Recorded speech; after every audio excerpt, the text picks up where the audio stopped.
नमस्कार मंडळी, आपल्यासोबत आहे अजून एक कलाकार जो या नमन मंडळामध्ये काम करत आहे. नमस्कार दादा, आपलं संपूर्ण नाव? माझं नाव गौरव प्रकाश गुरव. ओके. या नमनामध्ये कधीपासून स्टार्ट केलं? मी तरी पण इयत्ता 6वीमध्ये असल्यापासून या नंबरमध्ये कायम होते. तरी पण एक 10-12 वर्ष जास्त झाली असतील. अच्छा, तेव्हा कोणती भूमिका साकारली असेल मी पहिल्यांदा? एकदम सुरुवातीला म्हणजे असं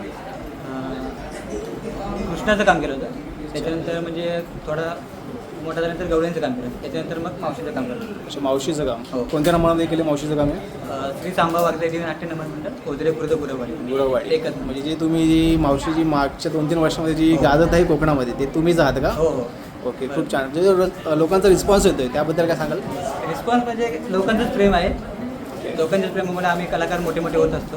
बरोबर. लोकांमुळं लोक आहेत म्हणून आम्ही आहेत. बरोबर ना. रसिक प्रेक्षकांना तुमची जी कला आहे लोकांपर्यंत पोहोचते, त्यामुळेच आज जो तुमचा मुंबई रंगमंचावर जो कार्यक्रम होतोय त्याबद्दल काय सांगाल? हे लोकांचंच प्रेम, लोकांचीच आवड निर्माण केली कोकणामध्ये. तेच आता काही लोक गावाला जाऊ शकत नाहीत लोककला पाहण्यासाठी. तेच आमचा एक हेतू होता, मुंबई रंगमंचावर येऊन जे लोक गावात जाऊ शकत नाहीत त्यांच्यासाठी आम्ही काहीतरी कला सादर करावी, म्हणून आम्ही मुंबई रंगमंचावर आलो. अच्छा, जी मावशीची तुम्ही भूमिका साकारताय ती म्हणजे डायरेक्ट कशी काय तुम्हाला, म्हणजे कोणी तुम्हाला साकारण्यास प्रोत्साहन दिला ते? कसं अगोदर जे काम करायचे हां. ते काही कामानिमित्त बाहेर गावी गेले. ओके. मग आता तिथे काम कोण करणार, सर्वांनाच प्रश्न पडत होता. मग त्यातूनच सर्वांनी सुचवलं. खूप सुंदर अशी भूमिका साकारताय. मागे तुम्ही एक उखाणा घेतला होता मागे, झुकेगा आणि साला याच्यावरती तुम्ही टाकला होता चॅनलला आपल्या. हो. एखादा आपण म्हणून दाखवलात तर ऑन कॅमेरा? तुमचं नाव घेतो. हो, चालेल चालेल. अक्षय.